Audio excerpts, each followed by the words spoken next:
I don't know. My girl's like, let's go get something to eat. And I said, all right, there's a fucking McDonald's right there. And she's like, do you want to eat there? And Soda was looking down at the ground all sad, you know, just doing that classic female manipulation thing. She knew I wanted to eat there. I just said there's a McDonald's there.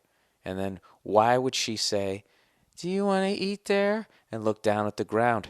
This question is for all the young male listeners of my whispering podcast. Why would a female do that? Do. I'll tell you why. Because she doesn't want to, not only does she not want to fucking eat there, she already has a place where she wants to eat. She's already had this place that she's wanted to eat at for probably a month before you ever went to Vegas. But she's not going to tell you about it. Because if she told you about it, that'd give you time to do research on it and find out how fucking expensive it was. So she's like, do you want to eat there? And she looks down at the ground. So immediately, despite the fact that I know all this about females, I take the bait. Why? Where do you want to eat, sweetheart?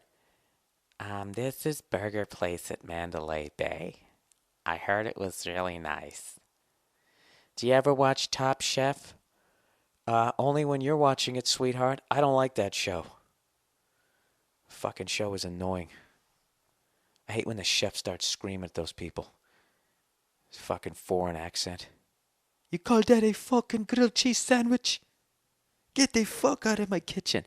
Hey, you think I'm fucking afraid of you? You fucking douche. You got a fucking problem with my grilled cheese sandwich. You come up like a fucking gentleman and you take me aside. Don't fucking be screaming at me when I got these fucking knives in my hand.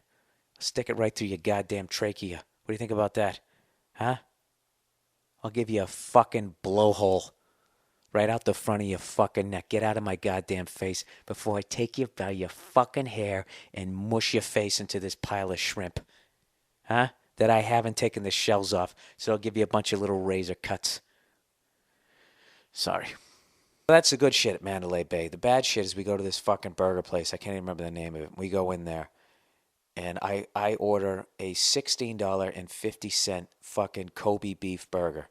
And they're talking about how it's the greatest goddamn burger, the highest quality fucking meat. Yada fucking yada. My girl orders one too. $16.50 and $16.50. What is that, kids? That's $33. Plus fries, plus drinks, all that bullshit. You know, the mob doesn't run Vegas anymore. You can't go out and get yourself a $2 steak. The whole fucking place out there now is it's a fuck over. So whatever. Cost me like 40-something bucks, $50 with the goddamn tip. I eat it. You know what? It wasn't even that good. My girl's like, how's your burger? You know what I said? I said, it's good. Just keeping the peace. Keeping the water nice and smooth, nice and fucking still on the horizon. Okay? So anyways, I get back to my hotel. My girl already tells me she doesn't feel too good. That burger's sitting in her like a goddamn boot. And I'm like, you know what? I feel fine. I get ready to do my show. Iron my button-down shirt. Put a little conditioner in my hair, what's left of it, shape it up a little. And I head downstairs to go work the Orleans Casino. The last place Carlin ever worked. The place where the Smothers Brothers retired. You know? Smothers Brothers, who were so fucking edgy, they actually lost their sketch show. During the Vietnam War, they did, I forget what the sketch was, but they had the balls to say no to the network and do a sketch that was actually criticizing what the fuck we were doing over there, and they lost their goddamn show. You know? I don't know about you guys, but for me, that's lifetime respect. So anyways, I walk down there, and I'm going through the Orleans Casino, and then all of a sudden it just fucking hits me. Boom, right in my stomach, like some capsule, some time-release CIA, you're going to shit your pants fucking capsule goes off. And I know there is no question that whatever I just ate was not good for my body, and it was about to reject it, one way or the other. Without getting crude, people, when something goes into your stomach, if it's coming out, it only has two options. All right?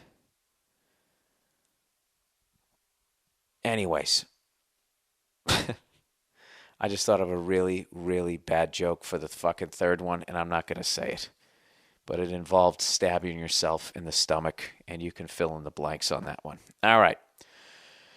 So, anyways, so I'm like, you got to be shitting me. No pun intended. So I go in the back way, the same way that Carlin used to go in, because I've already asked everybody every fucking question. Literally, that's how much I'm into Carlin. How did he leave? Did he hang out? No, he'd say goodnight, and he would go right out the door, and he'd be in the car. And he wasn't difficult to work with. I guess he had arthritis at the end of his life, and the sound guy was saying one show he forgot to take the bottle caps off the water bottles, and he saw that Carlin was struggling with them. And when he got off, he goes, George, I'm so sorry. And George was just like, what? Oh, come on, I don't give a shit, don't worry. And just walked out. I guess he was a really great guy. So anyways, I'm walking through this legendary door. And, and what's worse is, like, I know it's going to happen, but I know it's not going to happen for like another 15 minutes. And coincidentally, the fucking show starts in 15 minutes and I'm going on first. All right? And this guy, when you're backstage, literally says, 20 minutes till showtime. 20 minutes till showtime. He like counts it down. I never get nervous before shows, but this guy counting down the show is making me nervous. 15 minutes till showtime, okay? And it's starting to get worse, and literally gets down to 2 minutes before showtime, and I'm questioning, can I make it through a half-hour set? And I was like, you know what? Fuck this. The show can't start without me. My opening music is Elvis Presley anyways. The fuck do I care? They can listen to that song. I'm gonna rub my fingers through your long black hair. Slam your fucking face off the fucking sink. I don't give a shit. And I said, fuck it. And I fucking ran into the bathroom, and I will spare you the details. But you know when something either amazing or something amazing happens, they make a statue. If something horrific happens, a lot of times they will preserve the area. You know? Like Dealey Plaza. Fucking president gets his brains blown out. All of a sudden, we can't change one blade of fucking grass. The horror that happened in that fucking bathroom, ladies and gentlemen. And I never do shit jokes. They should have retired that fucking bathroom. That's it. They should have just fucking air sealed it and just put a glass fucking door so people could look in and realize why they closed that fucking burger joint at the Mandalay Bay. And I gotta admit, dude, I haven't. It's Monday. I'm finally back to normal.